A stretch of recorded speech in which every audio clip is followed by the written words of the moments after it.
Good morning, everyone. Thank you so much for joining us. I'm sure that this is going to be an enlightening masterclass all about casting. So my name is Larissa. I'm an actress and a filmmaker, and I'm really honored to be here to discuss casting. We have the acclaimed Margery Simkin with us today. With her keen eye for talent and her experience, which spans decades, she has been instrumental in forging a lot of the amazing performances that we have witnessed on the big screen and on streamers, and it is such an honor for us to have you here today, Margery. I am sure that today's discussion is going to be enlightening. It's going to be a trove of treasures, and I'm very excited to learn, to discover your life as well, and everything to do with casting. Can we give a big applause to Margery Simkin?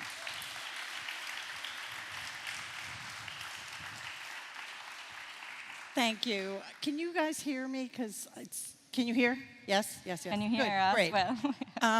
Because what I want to try, thank you so much. It's so embarrassing. There's a reason I'm behind the camera and not in front of the camera, so this is always a little awkward at the beginning of these.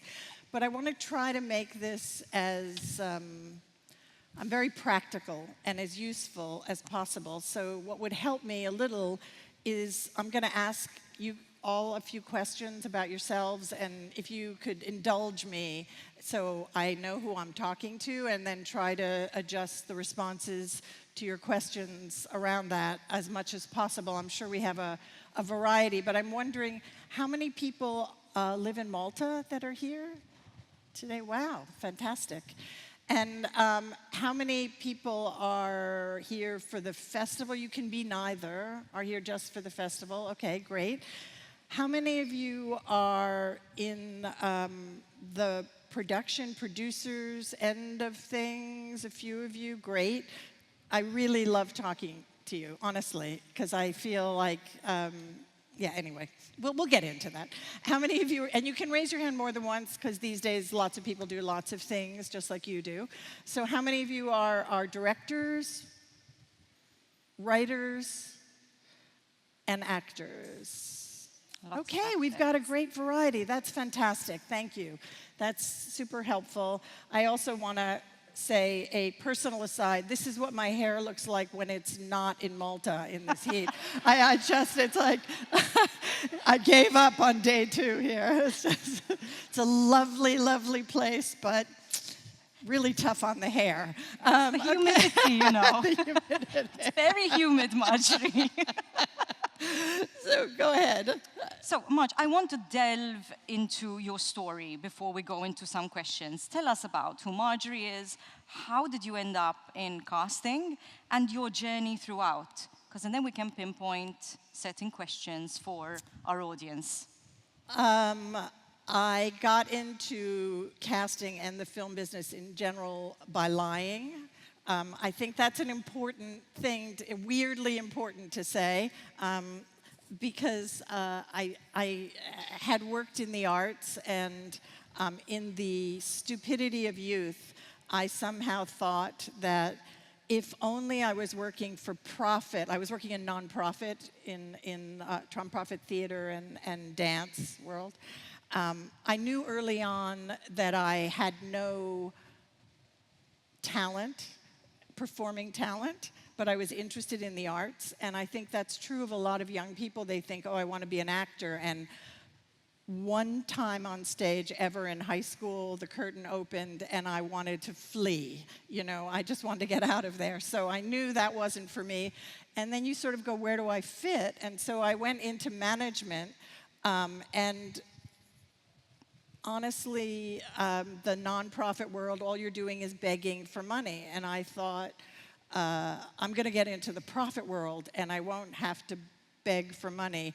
And I'm going to say, again, idiocy of youth, because I was on the phone last night with 14 people from Netflix begging for money for a budget. So it just never goes away. So that's one of the unfortunate lessons, truths. You're always going to be asking for something. And then I had a friend of a friend who quit a job, and it was looking for kids on a movie. And it was just the next job. You know, you're like, I don't know what I'm going to do. I knew I wasn't, as I said, a performer. I think when you're starting out, you don't know all the jobs that are available. And I was very, very lucky that my first job was in a production office. Now, other people would say you want to be on the set. Young people always want to be on the set.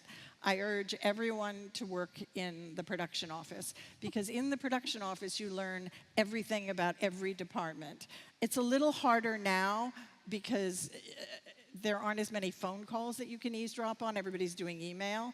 I think it's more challenging for people starting out, but my job was Xeroxing, and I am this old. There were not collating Xerox machines, you know, that put them in order. We had this big thing, and you did page 1 and 100 copies, page 2. And I made an extra copy of everything and took it home and read it. And that's how I learned what the art department does and the costume department does and all of those things that honestly have fed into the way I do my job. And I think it's a little different than some of my colleagues, because I'm really interested in how, forever when we had offices, which we don't anymore, and we'll talk about that, I'm sure, I always had an office in the production office, because you learn a lot hanging out at the water cooler. You learn a lot eavesdropping on other people's conversations. You find out, I don't know, they cut a character and nobody ever tells you. So you don't have to bother to spend the time looking for that or whatever. But I worked in the production office, and then a friend had a job looking for kids for a flashback sequence in a movie that looked like The Stars. And they'd been to all the regular agents, and they couldn't find what they needed. So they hired her to go into schools, again, back in the day when you could actually call a school and say, I want to come over, and they would let you. That doesn't happen anymore. And so I started doing what I'm going to call location casting, but in New York, casting non-actors for roles. And I did a number of those jobs, and I realized that I had an eye, and a director said to me, what you do is harder than calling the agent, because it's about discernment. It's about figuring out who could be right for this part. You have the eye, you should go into casting. And honestly, again, the way I did it, the world was different. I just did it. I called up somebody and said, what do I do? And they took me out to lunch and told me who to call and how to, and every day I would call them and say, okay, this is who I saw, this is who I liked, did I do good? And they go, oh, yeah, those are good, those not so much. And then you sort of learn how to do it. In a way, I think the way the people that work for me now, you know, learn by looking at the pool of people that we're seeing for a role, and I urge them always to look at the tapes, even though I don't need them to, but just to educate themselves and educate their eye. And anyway, that's it. That's sort of it. Fantastic. And here we are. Here we are. Thank you so much for sharing that. And you've touched upon quite a few topics that we're going to delve into. And one thing you really touched upon is navigating the changing industry. So we have seen globalization and digital technology taking over. So how has this changed, informed the casting process for you? And maybe you can give us a specific example of how technology actually played a crucial role in the casting nowadays. Sure. I mean, again, I go back so far. We're not going to do the math. You're going to be kind and not do the math. But I go back so far that when I started, there wasn't video. So you would audition an actor, you would take notes and make recommendations. They would come in in film and for your director and so forth. And then when we got down to our finalists or our person that we wanted, we would do a screen test on film and send that to the studio. Then when videotape started, initially, it was a big deal to get a camera. Boy, it was a big deal to get a video camera. It's hilarious now to think about. And, you know, as I don't have my phone, but this is the point where I usually go, and we all have these now. We don't need any of that anymore. And I think I have always had, I grew up outside of New York, and my parents, we always traveled and had people from other countries living with us and everything. So I had a sort of open idea about the rest of the world. And it has always, since I've been a member of the Film Academy, I've been on what was the Foreign Language Committee and now is the International Committee, and seen movies from around the world because it always interested me, and I would see talent and I'd always want to add them in, and we'd get people to put themselves on tape. So the globalization thing has always been where my heart is, and of course now with technology that's become so much simpler.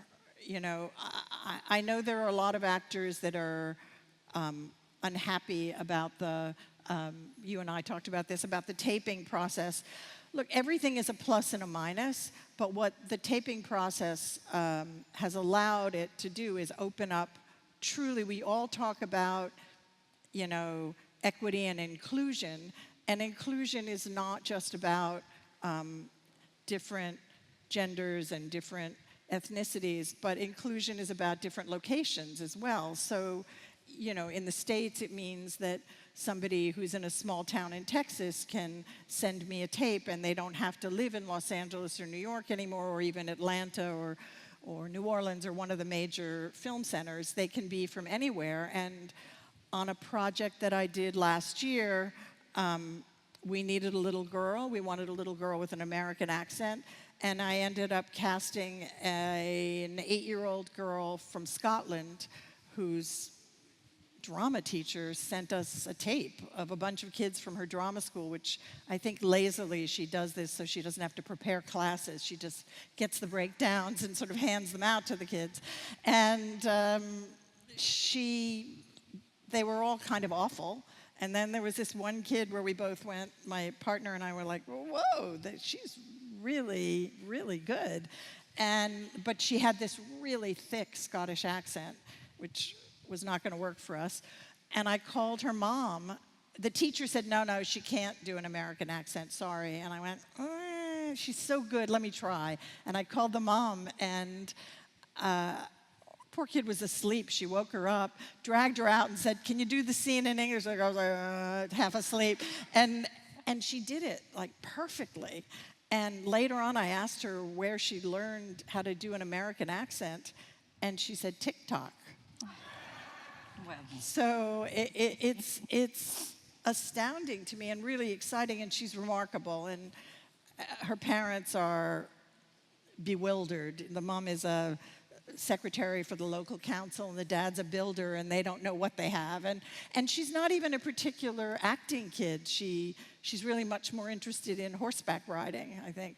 But she's really gifted, and it'll be interesting to see what happens. I mean, you never know. That's always the plus and minus of these things. I think you have to take, here's the beginning of my general advice. You have to take each job as its own thing and as its own adventure. And you don't know if the idea that I'm going to do this and it's my big break, it's the break. It's an opportunity and a chance to do that project with those people and make it interesting. And it may lead to something else, and it may not, and then it becomes the beginning of some other chapter of your life. So I think that pressure that people put on themselves of the big break, or I'm in a Netflix thing, or I'm in a this thing or that thing, it could mean something, but it could mean nothing. And you do yourself and your heart a disservice by putting too much on it. That's all. It's very interesting, because yesterday I was speaking with a colleague of mine, and this is exactly what we were discussing, that every role, every opportunity should be something we enjoy in the moment. Whatever happens, whatever comes out of it, that is part of our life, our journey. Because I do find throughout the years that sometimes we don't talk about the resilience, the perseverance, the thick skin you need to be in this game as an actor and also as a filmmaker, an independent, as a casting director.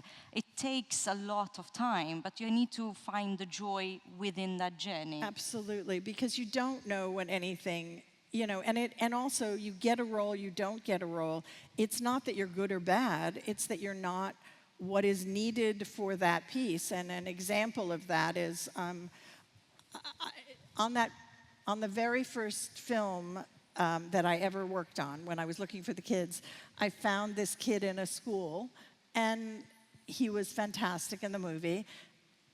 And then that was it. He didn't do anything else. But when he got to college, he studied acting. And this is now probably 20 years later. I'm in Philadelphia with Terry Gilliam, and we're shooting 12 Monkeys, and we're casting 12 Monkeys, and he walks in. I see his name on the list of actors, and I'm like, oh my God, I can't believe this. And he came in, and he auditioned, and he was fantastic. And I said to Terry, we've got to cast him. This is, you know, it's a circle for me. You know, he was the first kid, da-da-da-da. And he looked at me and said, we can't. And I said, why? And then he pulled out the photo of it was a gang, the 12 Monkeys gang. And he looked almost exactly like the guy who was the head of the gang that we had already cast. And I don't know, we weren't imaginative enough in the moment to think shave his head or dye it, or, you know, people weren't tattooed, and I don't know. But you have to be what's needed for that thing at that time, along with everything else. And the whole process is about putting a puzzle together, and you have to make the puzzle work. And I'm going to go all over the place here, okay? So no, I love this, and I want to continue on this topic. So, as you're saying, sometimes you find an actor, they're amazing, they just don't fit that project. Right. So how do you balance your vision with the director's vision and the producers? Because it's not just about the talent. That was where I was going. It spans, you know. Perfect, good mind meld here. Right? We're going. There we go. So I understand and respect and appreciate the needs of the marketplace. That being said, I also dearly believe this will mean probably nothing to 99% of you, but there'll be a few people here. There was a project that was done in the States, and somebody else can see what year it was, called Legal Eagles. And at the time, it was cast with two of the biggest stars. It was Robert Redford and Daryl Hannah right after Splash. And the film is awful. They were awful in it. They were wrongly cast, but you know, they got cast. Nobody thought about it. It was just those two people in the studio was like, yes, we will give you the money for that, which is great. And again, I respect and understand that, but I think you end up with a lot of waste when you don't take into consideration what your project needs. It's always a balance. And the other thing I've learned over the years is what gets money from this producing entity won't get money from that producing entity. So part of my job, I feel, is understanding who's paying for it, what their needs are, or who they think are going to pay for it, or if it isn't paid for, who's selling it, if you're a sales rep, what all of those things are, and then say, okay, who are the people that work for you, and hopefully you get from them a list of names. I used to make a list. I don't make a list anymore because it just leads to heartbreak. So I don't talk to I say to the director, let's get a list from them. And then you and I sit down together and we prioritize. And then part of my job is to, in essence, be a sales agent and go to the people at the studio, at the agencies, and sell your project, which is why when people say, what do you work on? I don't work on anything that I don't feel like I can sell. And what I mean by that is I either have to love the script. Sometimes the script is not in shape, but I love the director and the director's vision. or there, there has to be an element in there that I can use to get to the next stage. I think there are a lot of people that, I don't know, I don't mean to trash others that do, but there are people that sometimes say, oh yeah, no, I can help you. And if you don't have a hook, there just always has to be some hook. I just need some, I call it purchase, like when you're climbing a mountain, you just need that little foot thing, And then that helps you get to where you want to go. I mean, and then that's what you do. You just say, okay, we're trying to get so-and-so. And sometimes there's a list of names, and I look at them and say, this is, NGH is what I say, which means never going to happen. So it's, you may have a fantastic script. You have a first-time director. I know this actor is going to be skittish about that. It's not going to happen. You're not going to get Tom Cruise. You're just not. But you could maybe get someone else on that list. So I like to try all of us to be realistic about the level of what you're going for. If it's a part that's one day, maybe you can get Tom Cruise, and that's the other thing, is looking at the scripts with the producers and the director and breaking it down into, okay, the lead is, like in the thing I was talking about, the lead is an 8-year-old girl. You're not going to be able to get a movie star for the 8-year-old girl. You're not going to finance it off. But it's this story, it's called Dust Bunny. Watch out for it. It's really good. I just saw it. It's about a little girl who hires a hitman to kill the monster under her bed. So we got stars for the hitman and the hitman's handler. And, Mads Mikkelsen is the hitman, and so, that got them the money that they needed, and then they wanted a little more money, so we got Sigourney Weaver to play a small part because she only had to come in for a week. So all of those are the way that you can piece these things together to be practical, but still stay true to what you're trying to make. It just sounds like, even though your role is a casting director, you need to understand what a producer does, what a director does, what the scriptwriter does, because you need to get involved from the beginning. You need to be part of the process. Do. And then we film the audition. No, okay. We don't film the auditions anymore. We used to be, cinematographers. Now we're directing. Well, sort of. We get on video and we go, because often I get. So let's talk about the auditions for a second. In fact, that was going to be my next question. There we go. I'm telling you, we're going there. I'll let you lead. The auditions, first of all, everybody have a smartphone? Anybody here not have a smartphone? Anybody who's an actor who doesn't have a smartphone, you need a smartphone. Other than that, you don't need something fancy. You don't need, any of that stuff. I need to see you and hear you clearly. That's all I need. And really, it's about your face. So I need this. I don't need this with you at the end of the room acting out the fight scene. For the first pass, it's like this. And if you send me a tape, and this happens with some frequency, and I see a performance and there's something technically problematic, I'll call and say, could you re-upload it? Could you retape? Or someone from the office will call or send you an email. Can you do it again? And again, if I know, for instance, I'm on the jury, as you probably know here, and it's so interesting because 3 directors couldn't be more different from each other. And one of them said to me, all the tapes are crummy. They're all crappy. I can never tell from the tapes they're crappy. And I said, well,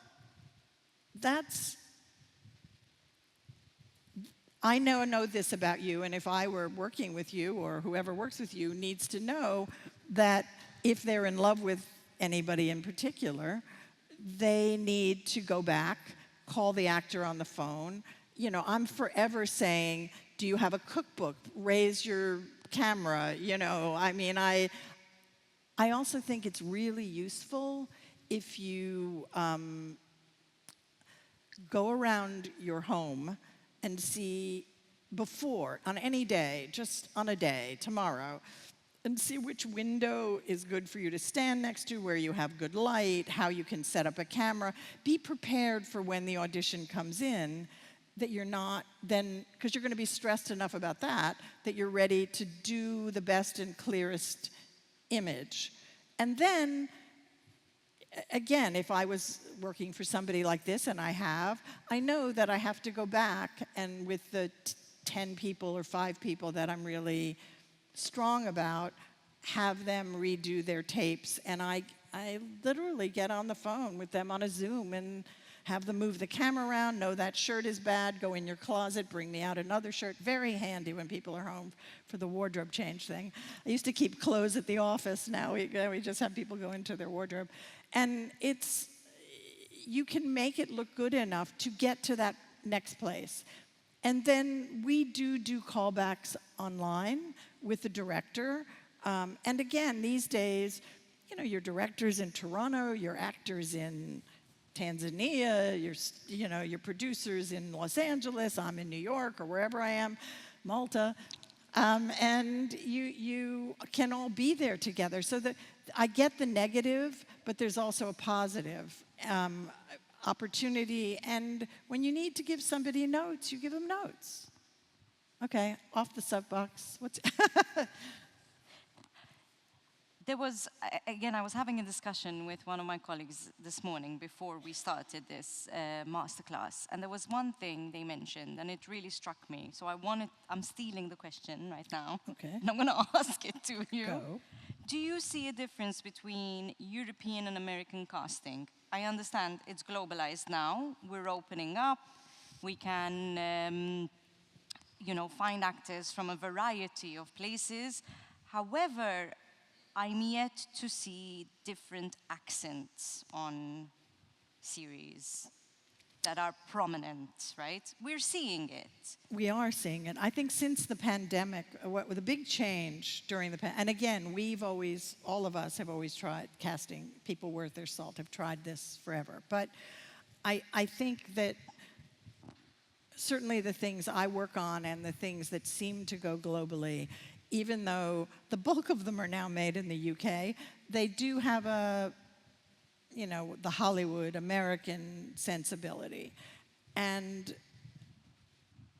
things can be accented, but you have to, everybody will go, they have an accent, I can't understand them. So it depends how accented, and it depends, what makes me crazy, and I feel like the Europeans did this for years because they used to dub things, right? So they didn't care who was saying what, and then it would all be in Italian with the mouth not matching. But today, I think what has come to the fore out of the pandemic, certainly in America, is people are used to reading subtitles, which I applaud, because I would always rather see something in whatever it was originally, filmed in, and I do think that you have to make a decision. Like, I don't know, the Germans all have German accents, or the Germans all have British accents? That used to be all the Germans had British accents and the Americans had American accent. I think there has to be a logic. What makes me crazy is, we're in a French village and suddenly there's, the lead guy who runs the bakery and he's got an Italian accent. That makes me nuts. But I don't know if anybody else cares. If it's a big actor and everybody loves looking at them, maybe they don't care.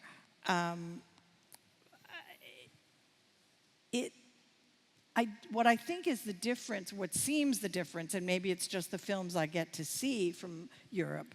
And when I say Europe, I mean Europe. I don't mean the UK. The UK is its own thing. Yeah. And then it's also this weird sort of extension now of the US, because so much American content is being made there for lots of reasons that other panels, I'm sure, have discussed. But it's really, it seems to me that people, for a longer period of time, and we're starting to do this in the States, if you were doing a movie here, people looked like people. They weren't all pretty. They looked like people. You were ahead of the curve on people should look like people. in Europe, I think. And in America now, we're beginning to do that, but still really not in, nobody talks about it, but I would say in the mainstream Hollywood stuff, you now can weigh different amounts. You don't have to be this thin if you're a girl. You can be all sorts of shapes and sizes, but you have to, I think there is an aesthetic thing where if someone is plain, they're not thought of as the lead.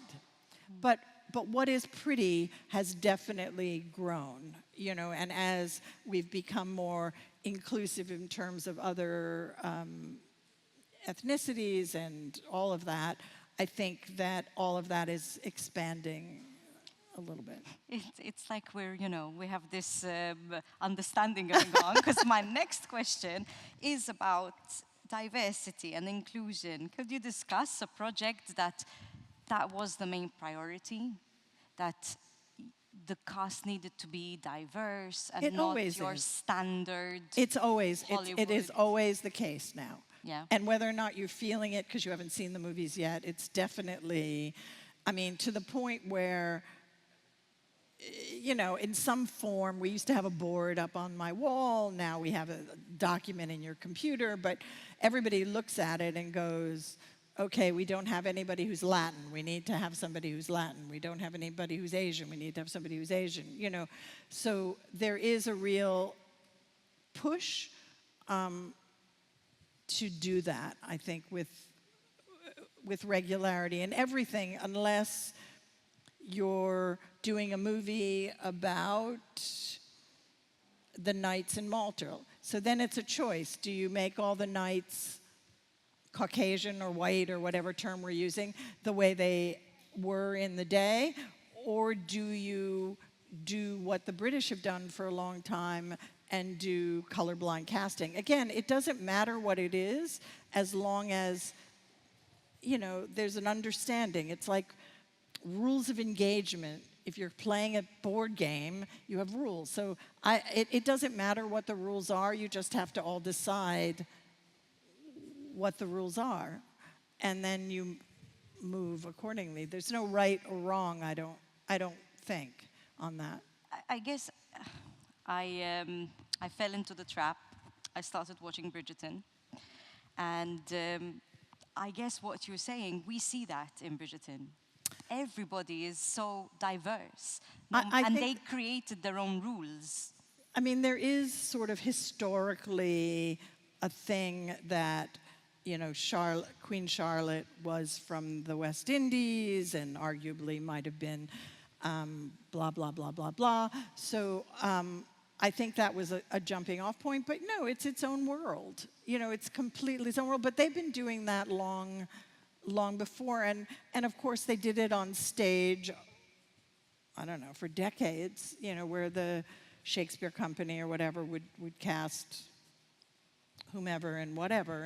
And I mean, I think in some ways they were ahead of it and trained actors in a more open way than I think we did.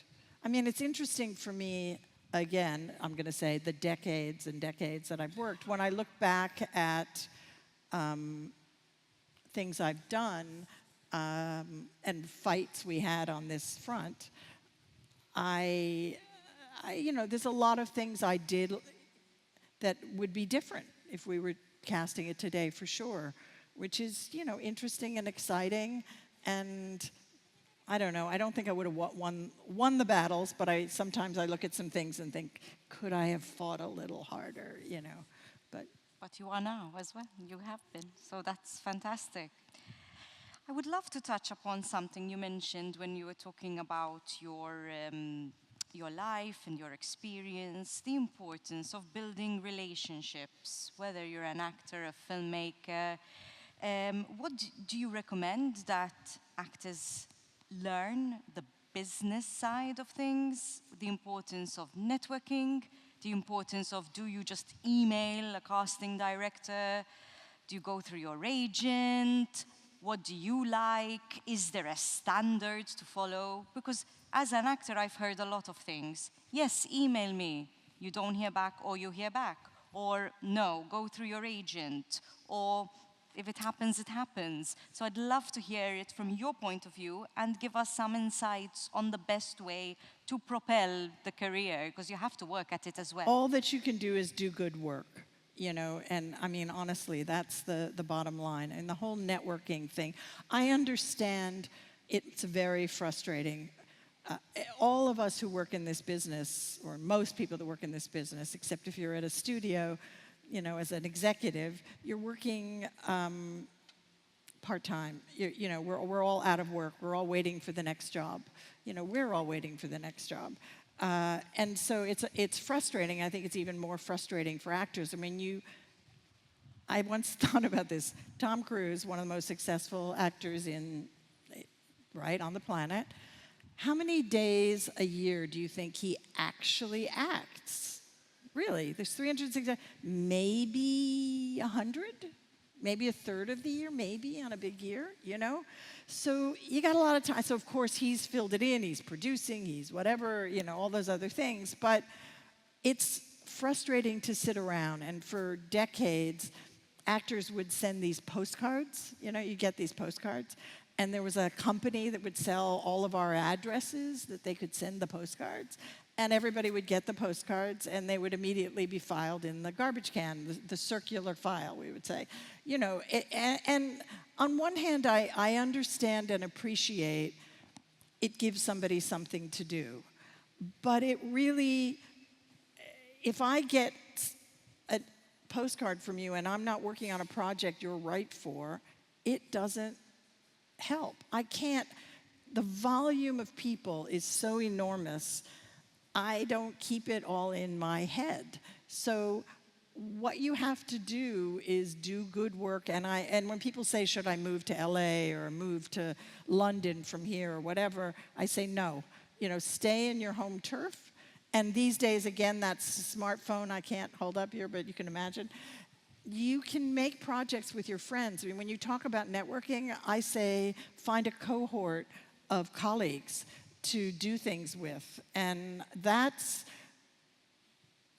you know, you can upload things online, you can go on YouTube, you can do things to try to put your stuff out there in a way that you weren't able to. And that, to me, is a better use of your time than emailing me. You know, it's, I don't know what to do when I get these emails, and it actually breaks my heart because I don't know what to do with it.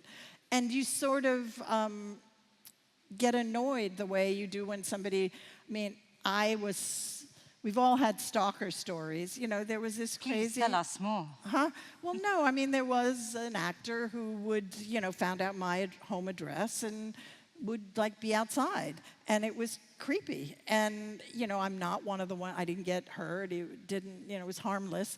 But after that, I've never put my address on a crew list again, you know, because you just sort of go, are you kidding? So now your email is out there in the world. I mean, people who want to make the effort can find you. But I get a, hello, I'm an actor from, I don't know, I'm an actor from Seoul. You know, I'm a big fan of blah, blah. Can I audition for your next, da-da? I don't know what to do with that. And I understand, I'm not trying to be hard or unsympathetic, but to me, that person finding a friend and doing a little skit with them or finding a, you know, that's a more useful use of your time. I mean, yes, agents, for the most part, because the volume in the world is so enormous, and I do outreach to other countries, but you still, the first round is going to be to represented actors unless you want somebody who has a specific skill. So yesterday someone was talking about, you know, needing a Southeast Asian actor who was missing their right leg.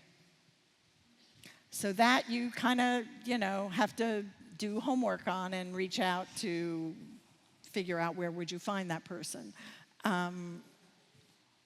But or if somebody needs to be a unicyclist or a juggler or a horseback rider or... I think that's fantastic advice, you know. As we were talking about, it's the journey. So getting a group of friends, creating your own work. I think it's important that actors also understand what other places there are in the industry for us. We're creative beings, and like that you keep your creativity going as you are waiting for those auditions to come. And in fact, I would love to ask you, what qualities do you believe make an actor adaptable in this, and resilient, I guess, in today's really fast-paced world with content creation, TikTok, Instagram, Reels, having likes, followers? Does this all impact the casting process? I think, you know, there are all these mediums now. You know, it's not just about film and television. I mean, I've been led to believe that there is a burgeoning gaming industry in this island. It's true, yes, that's true, right? So those people need, you know, performance capture, I would assume. And if any of you know this, tell me. That's not my world, but sorry, that must have been painful for you. I think you have to think of what you were just saying, that the creativity comes from lots of different places and areas, and you want to try to open yourself up to the possibility of working in those arenas and developing things in those arenas and writing for those arenas. And look, I don't know what the future, I'm looking at anybody under 30 in this audience, the future of this industry is, you guys got to figure it out. You know, I didn't think we would be where we are now. I mean, streaming was not, when I started, what was streaming? I mean, you know, like I said, we didn't even have video cameras. So there's something else coming. I don't know what it is, but it's coming, and you get to be a part of it. You get to figure out a part of it and what your place is in it. And that's exciting. I'm jealous of you, but you know, I'll be long gone. But I think it's thinking about that instead of looking backwards, and having a new model of what it is, and how you monetize that. I don't know, honestly. I think that's the big challenge for all of you. But again, there was a big challenge when we started, you know, cable started, everybody was, when television started, everybody, you know, it's the end of the film business.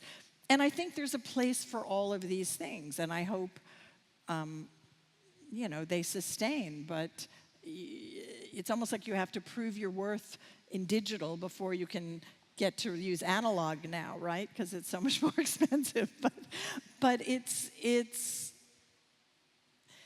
you have a choice when you talk about what personality traits. You know, you have a choice. You can either be disappointed, angry, I'm not having a chance, I'm in this place, da, da, da, da. Or you can say, okay, here's what I'm going to do. And I learned very early on, it's not, when I say talent, there's a very specific thing that some actors have, and they just do. It's like, we all know people with beautiful singing voices.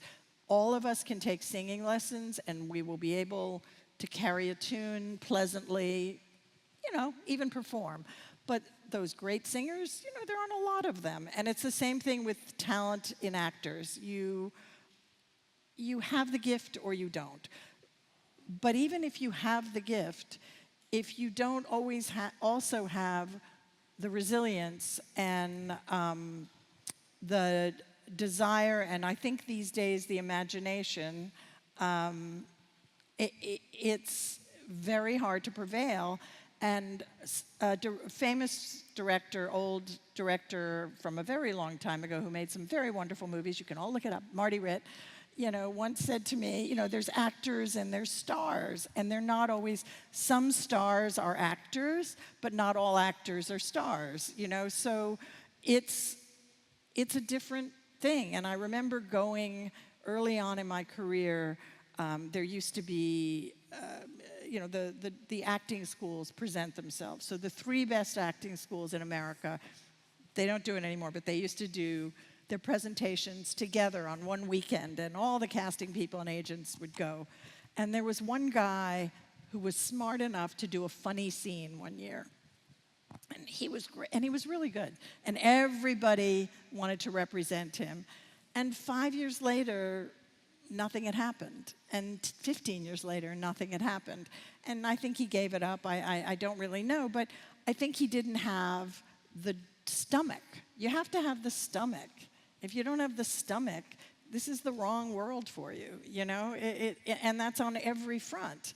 And that's okay.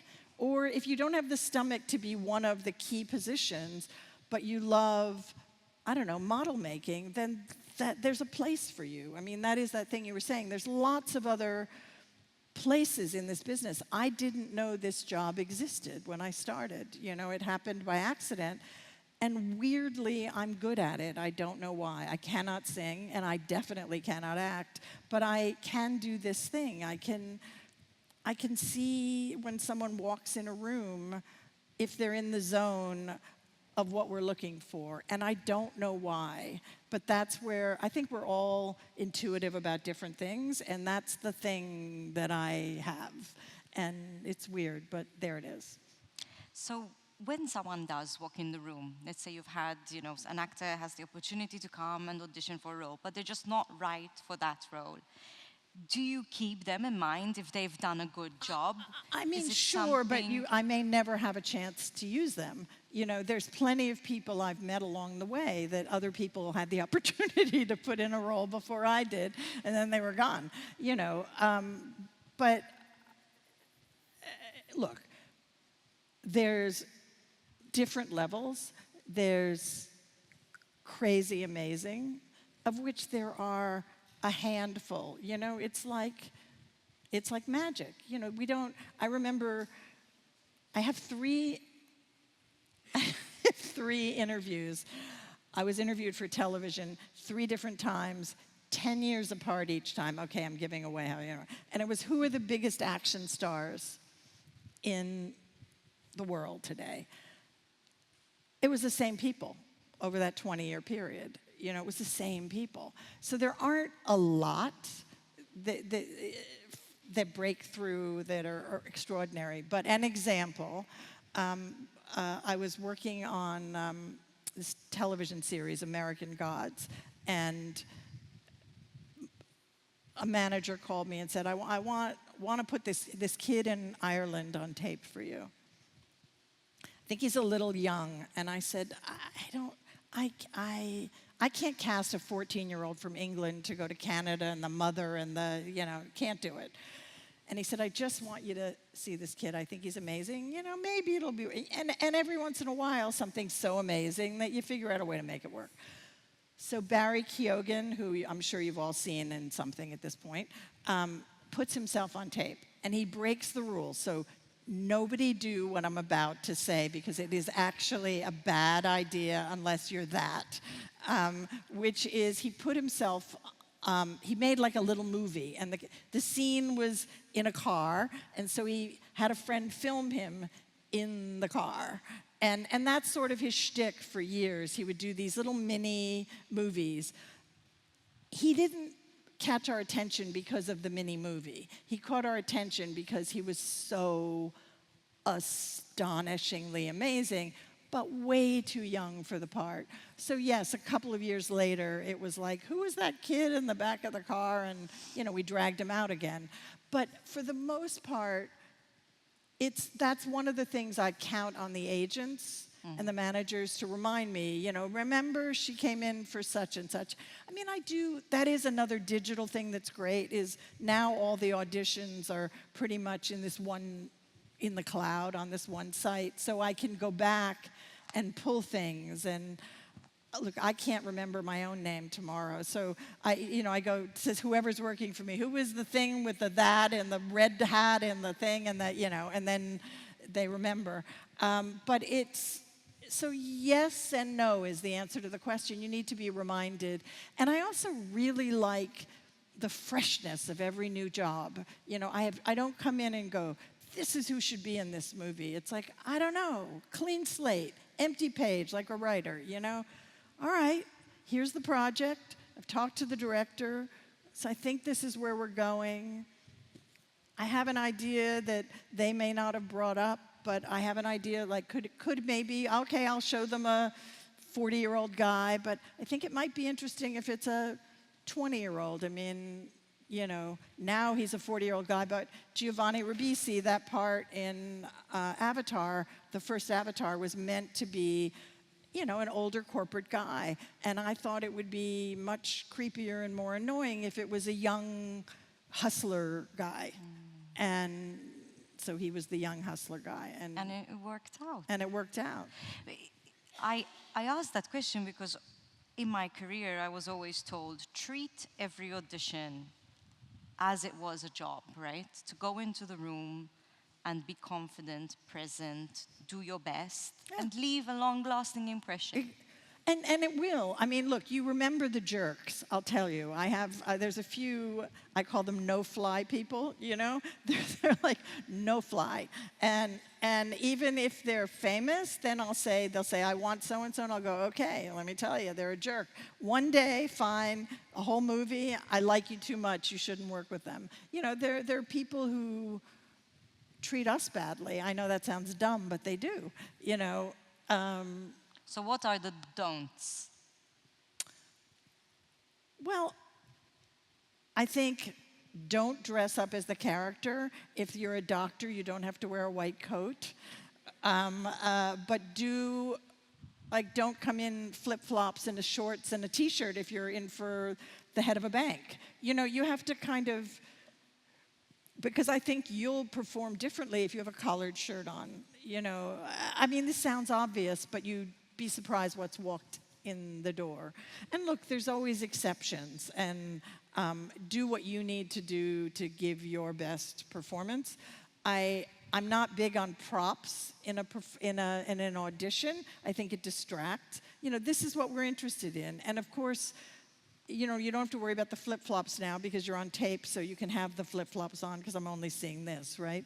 But I've always been, again, and this really helps me as an actor, I really think your shoes are important. They just ground you, right? Yeah. So if I'm playing someone that's, I don't know, you know, let's say a business person and having a bit of a heel on. Yeah. It kind of just makes you stand different. Totally.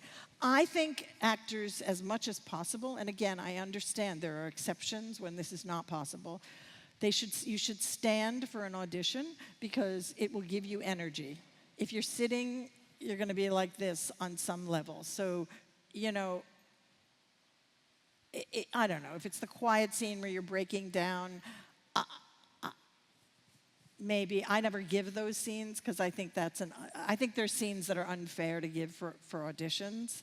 You know, we now at SAG have these rules and they're limiting the pages we can give, all of which I applaud, because you can tell from a couple of pages whether someone's, again, certainly the first pass in the ball game or not in the ball game, but. What are some misconceptions that you would like to clarify as a casting director?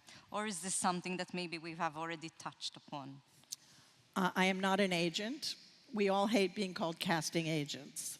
Hate it with a passion because we spend all day fighting with agents and nobody gives us 10% of anything. So casting directors, that's one.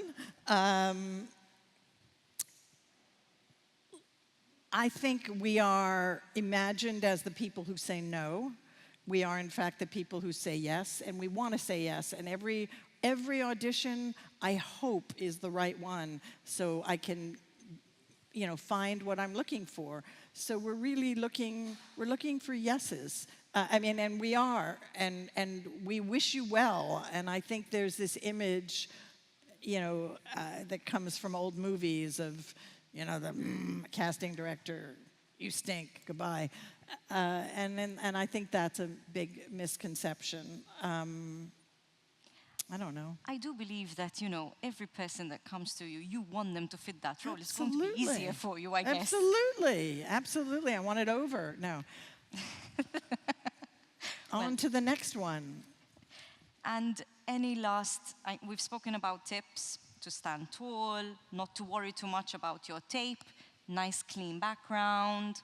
Have I a don't good- care about, okay. You don't care about background. Amazing. No, because I care about your face and the sound. Okay. And look, if you can be in front of an empty wall, great. If your apartment doesn't have an empty wall and you have books, if you do a great reading, you're not going to not be passed on because you didn't have a white wall. I mean, duh. You know, again, we're looking to say yes, you know. And stand however you need to stand for the character. So maybe that character has confidence, maybe they don't. So whatever's the right thing is what, you know, we need to see. It's the suggestion. You know, we send, and I think everybody who's any good, you know, we send notes. This is what's happening in the scene, because you know, most of the time we don't send a script. So you send one scene, here's what's happening, here's this character, here's their characteristics. Read what you get sent. You would be amazed how many actors don't. Again, we now cannot require actors to memorize, but I will say do whatever gives you as a performer the freedom to do your best work. That's, you know, so if you can, and again, we just cast in a very big role on one of the Star Trek shows, this older guy who was definitely technologically challenged, sitting in his house, reading his thing, and he was fantastic. So nobody cared, because he was clearly great. Margery, thank you so much. I'd really love to now open up for our Q&A portion. So I'll invite questions that have to do with anything we discussed, or even something that we did not touch upon. And I see a question right here, Hannah. Gosh, you can see? I can't. Oh, there you are. Hello. It's like, roar. And if you wouldn't mind, tell me what you do, because that helps me too. Hello, Margery. It's so nice meeting you.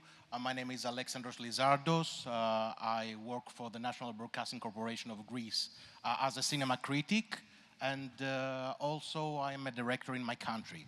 I'll try to use as an example 3 of your films, and I have a separate question for each one of them. I'm sorry, I'm having so much trouble Let me try a little bit louder. It's not your fault. Can you pull Is it the echo? I don't... If you come a bit closer. Come a bit closer. Sorry, guys. It's like, No worries. it's a magnificent room, but I don't think it was built for this. Yes. First of all, I would like to thank you so much for being here for us. And I will try to use 3 examples from movies that you have worked. The first one is The Little Shop of Horrors, my personal favorite. It's a movie that each one of the character has his own story, and we remember his face, Mr. Sputnik's or Audrey 2's. I have also a tattoo of Audrey 2, but I can't tell you where. And I totally love this film. So I would like to know, actors like Ellen Greene, she did perfect in this film, and after this movie, we almost lost her.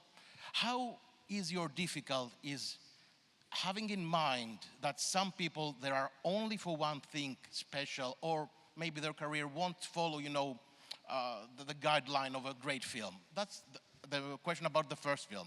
Well, wait, you have to stop, because I'm not, if you're going to ask a bunch of questions, I'm not going to remember past the first one. So you know.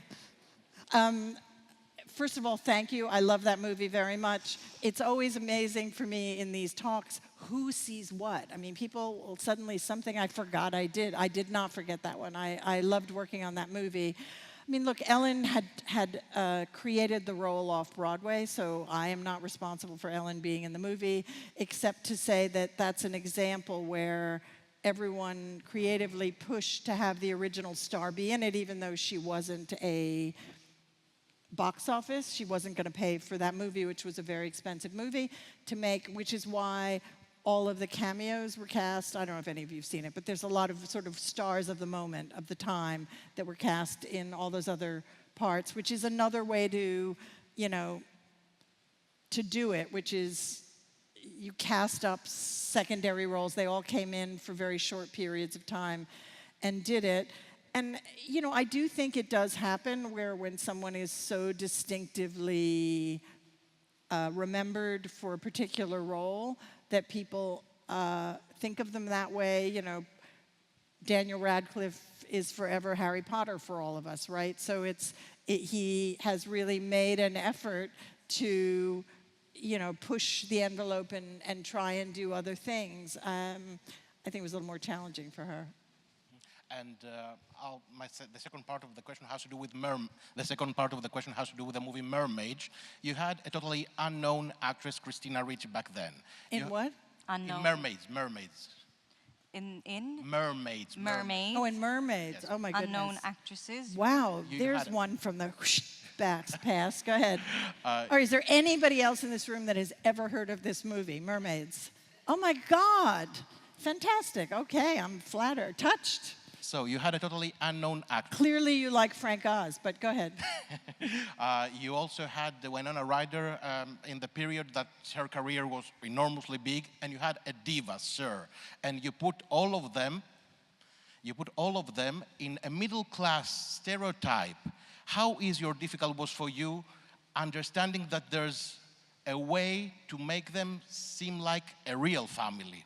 So basically, it's the actors, yeah, that you've put. How do you this- make them into a family is kind of the bottom line question. I don't know. That's part of the thing that you don't know how to explain. But there are people that fit and people that don't. You know, you say, okay, I believe that. You know, you put them together. And I do this little trick, which I weirdly, it's my cheap and cheerful version of something that Jim Cameron did when we did the first, again, Avatar, sorry, keep going back there. But we couldn't, Zoe was off shooting whatever she was doing, Sam was in Australia, we never could get them in the room at the same time. We wanted to try to, everybody always talks about chemistry reads, which is different than what you're saying, but it's still a version of it. So he filmed all of the women from one angle and all of the men from another angle, and then he cut it together. I don't have that ability, so you could see them together. And I think sometimes he did do a split screen. When we're doing auditions on Zoom, I have done them with actors in different cities, and I just have them turned slightly, and we do one window, and then you see them together, and you really can see what works and doesn't work. And when I'm prepping it, I open 2 windows of the tape, whatever tape service you're using. I use Cast It, but whatever, you know, Casting Now, whatever. But you open it on your browser, 2 windows on your browser, and then you just look at the actors together. And when you look at it, it's obvious, or it is to me, or somebody, one of you, hopefully your director, it's obvious to, you know. It's believable, right? It works, or you look at 2 people and you go, never. It doesn't have to be, they don't have to look alike, they have to feel right. And I always think about the Duplass brothers. I don't know if any of you know them, but they're 2 brothers that have done a lot of movies in the States and as directors, but they also both act. They have the same parents. They are biologically brothers, full brothers, not half brothers. They couldn't look more different. And so whenever anybody says to me, yeah, but they don't look like, I'm like, look at the Duplass brothers. So I sort of almost keep 2 photos of them. I go, look at this. So yeah. And the third part of the question, it's... We have, I'm so sorry. But thank you. Any other questions? Thank you. Huh? Hannah, this lovely lady here in the green, light green. It looks like green from here, sorry. Hi, can you hear me all right? Hello. Hi, I'm Nicola. I'm a London-based actress. The question I'd like to ask is, we have a lot of actors, I think, in the room who do quite a bit of theatre. And we end up doing more theatre jobs than we do film. Right. Is it any way possible to use material or recording from a theatre show that we've done and submit it as part of our show reel or use it as a I show don't reel? think, look, I you know, when we go and we see these acting classes, they're always, you know, when Juilliard presents themselves or Lambda presents or whatever, they do a scene from theater. So but I wouldn't do it as a scene. You know, when you're taping stuff for your show reel, or not even the show reel, you know, everybody, I'm guessing, uses some sort of service. So you you know, if you're on Spotlight, I'm going to make, I'm not championing one service over another. I'm just using them as examples. So it will have, what you can do now, which is fantastic for us, is more than one photo, because sometimes you'd have somebody's headshot, they'd all be using the same photographer, and they all looked alike, you know. I want a blonde, and then blonde 25 years old, and there'd be like 40 photographs that you realize the same guy had done the thing with the wind and the light in the back. I know, that was the 80s. But if you put up more than one photo of yourself, so I can see you with makeup, with less makeup, whatever, hair, wig, hair curly, hair like this, you know. And then we do not bother with, oh God, what are they called? When they do like tiny sections of The show reel. But the show reels, when they don't. Sizzle reel. Those sizzle reely things, we don't look at them. We don't have the time. We want to see your work, okay? I don't need to see that you were in the background with Tom Cruise in the front. You know, it doesn't mean anything. You're not getting the part because you were in a scene or standing next to a movie star. You're getting the part because you're right for the part, or we think you can act. So do it, tape it, but remember that you're being filmed and you're not on stage, and so don't do a theatrical performance, do something that is reality-based. Because I think we all know you can turn up the dial and be more heightened. The issue is always for us, can you be real? Thank you. Someone is standing at the back, so. And I want to get this guy in the front. Hi, Margery. I've been doing acting for many years, and I'm struggling a bit finding a good agent or manager. What do you suggest is best, an agent or a manager? It doesn't matter. Same thing? It honestly does not matter. They all sort of submit to us in the same way, and it's really just a matter of, you know, whose attention you can get and who's going to be willing. It doesn't matter. It truly doesn't matter. And how do you get one? Like, I'm sorry? how do you get one to reach I out? honestly, I think you have to reach out to Just other reach out. friends, because I don't do that. I only access them. So I think, and I know that that's a challenge. I think you do work, you send them work. I don't know how it works. Reach out to friends who have agents and managers and find out, or if they can recommend somebody or recommend you, somebody you work with that is represented. I think that... I agree with that. I mean, Yeah. personally, I had to reach out to over 100 agents. Oh. And then maybe I got like 5 answers, and then I didn't hear back. And then a friend introduced me to someone. That didn't work out. You just have to keep going and trying. And eventually, something will come. And then- I'm sorry, I hope you don't mind Yeah, me no, jumping not in. at all. I mean, I get that this is tough. I just don't honestly know the answer to that question. Well, thank you for that. And one quick question. I have done auditions. For the, like, different scenes and pinpoints of people that you have to talk to and your eye level, like, sometimes it gets Eyeline. confusing because there's so many people. So what do you do? There's like 1, 2, 3. Do you want us to like look at one point or look at them all separate? Again, I would tape it and look at it. You don't want it to be distracting. It's usually maybe 2, but don't, if there's 7 people in the scene, just look back. You know, again, we're just trying to get us, we're not filming it. We're not going to use your audition to put it in the movie. We're just trying to get a sense of your work. Okay. Thank you very Thank much. you. We have a question up front here. Sorry, Hannah, I'm making you go back and forth. Right here, this gentleman in white. Thank you. Hello, my name Hello. is Sean James Sutton. I'm an actor. Thank you very much for what you've been saying. We're getting loads of American films coming over to Europe, filming in some in Malta, Eastern Europe. When you're doing that sort of film, or your colleagues and co-workers, where are you advertising them, casting them, that is to say, in as much as, is it only on Spotlight, the agent section, or do you use local casting directors and collaborate with them? The answer is every version of that, depending on what you need. You know, each project is its own thing. You have the support or not support. You you do what you need to do to solve the problem of that particular production. There's no one answer to that, you know. Sometimes you use someone local if you can, if you're looking for a lot of local people. Sometimes you don't, and sometimes you just put out a breakdown, you know, or...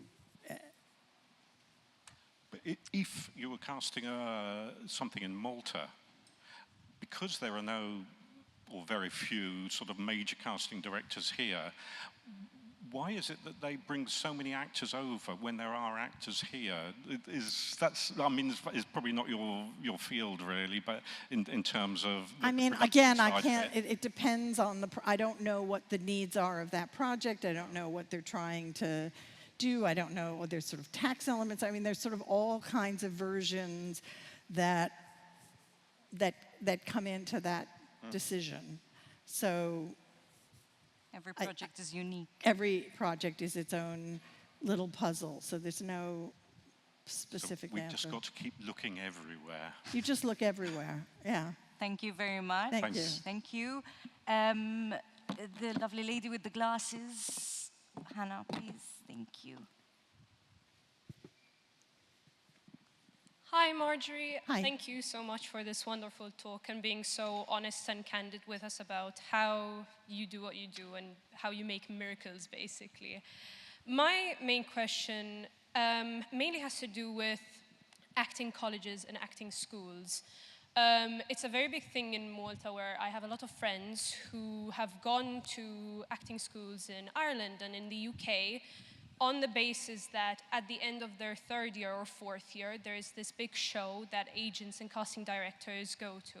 Right. And I wanted to ask whether, A, that is something which is actually, like, that is something that casting directors and agents go to, and B, is there really like a hierarchy of schools or colleges, for example, that actors are picked up from? Yes and yes is the answer to that question. I mean, you know, like everything else, you audition to go in those schools. So the schools that are more well-known, you know, first of all, I don't know what it's like in Europe as much as I do in the States, but there's now pretty much no university that doesn't have an acting program. So now, that being said, you know, I have a cousin who went to one of the top schools in America as a regular person, not as an actor. And my mother used to always say, I mean, he was an idiot, and my mother used to say, he went to Yale. So he was the last in his class at Yale, but he could say, I went to Yale. Now, he wasn't as smart as the guy who was top of his class at CCNY, you know, a little community college in New York. He wasn't. But there is a sort of shine to his having gone to Yale. And I think it's the same.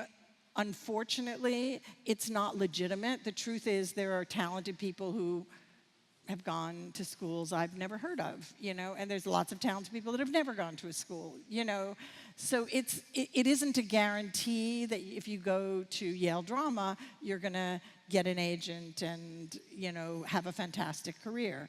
I mean, you are yourself and you have the abilities that you have. And those abilities can be expanded on in an educational environment, and you have opportunity to do work, and they can be expanded on in other contexts too. But yes, there are these presentations. I know people that go to those schools and don't get any. No one picks them up, you know. And look, and this is Lupita Nyong'o, who ended up, you know, getting an Oscar. She went to, I'm pretty sure it was Yale, maybe it was Juilliard, one of the two. And she came to LA, she had been in New York, no one would sign her. Everyone thought she was remarkably talented, but they thought she wasn't going to get cast. Because it was a different moment in time. Time has changed since then.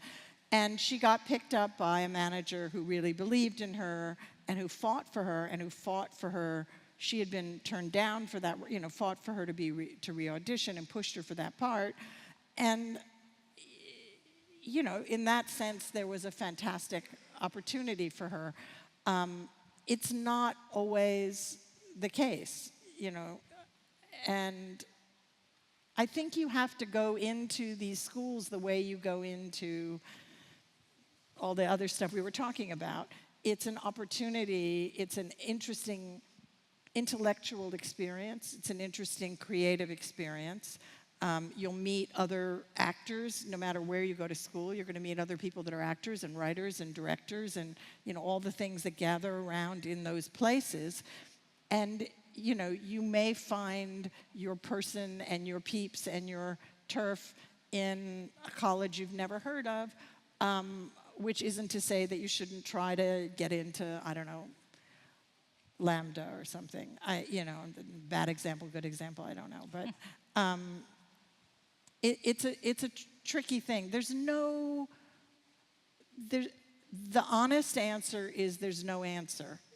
Everybody's journey is their journey, and I can't give you a tip that's going to lead to success, which is why I always hate when people say, how does it work? What do we do to make it better? I mean, I can say, focus the camera so I can see your face, and I can hear your audition. That I can say with absolute surety.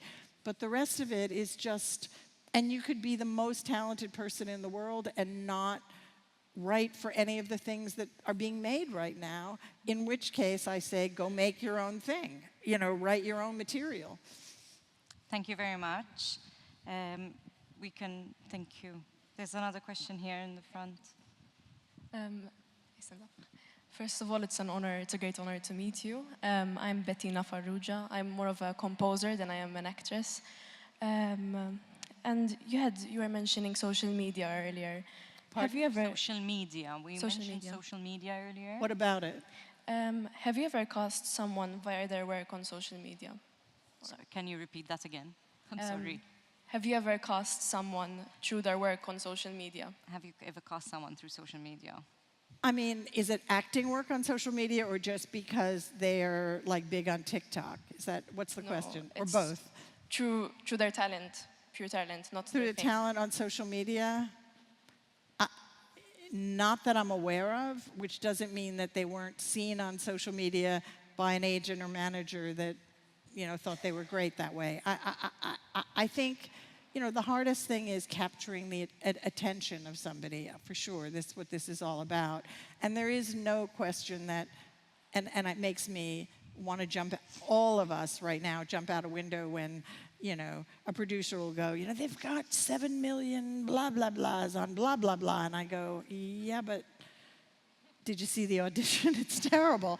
But then on the other hand, it's another way of finding someone who's talented too, So it's like all of this stuff, it doesn't hurt. I don't think it hurts. Does it help? I don't know. But it doesn't hurt, so why not? Thank you. Any other questions? We have some hands being raised at the back. Hannah.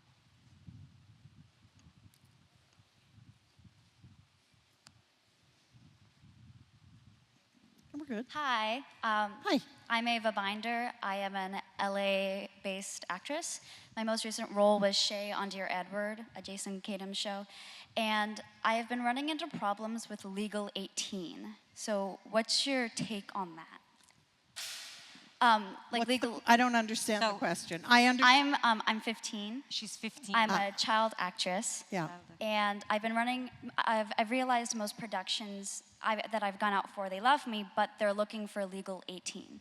Right. Well, it's a financial decision. I mean, so it's, if you're under 18 and you're filming on a U.S. production, no matter where it is, and it's a SAG production, then we have to follow those rules, and that involves, there's a cost factor there. So it's, that's where the decision comes in. And of course, there is the whole emancipation thing. Is that what you're asking me about? I'm just asking your Pardon? Oh, sorry. I'm just asking your opinion on, if you would push for someone who isn't 18, but... Have I ever pushed for someone who isn't 18? Sure, but I have to know where, yes, but I have to know where I'm getting that money from then. So it becomes a, a trade-off of, I avoid it as much as possible, I'll be honest, because and especially when you're at the age you're at now, it's harder when someone's 10. You're not going to find an 18-year-old who can look 10, but you can find an 18-year-old who can look 15. So it gets... You're entering, I'm afraid, a bit of a zone here where, that is, it is a challenge. We have time for one last question.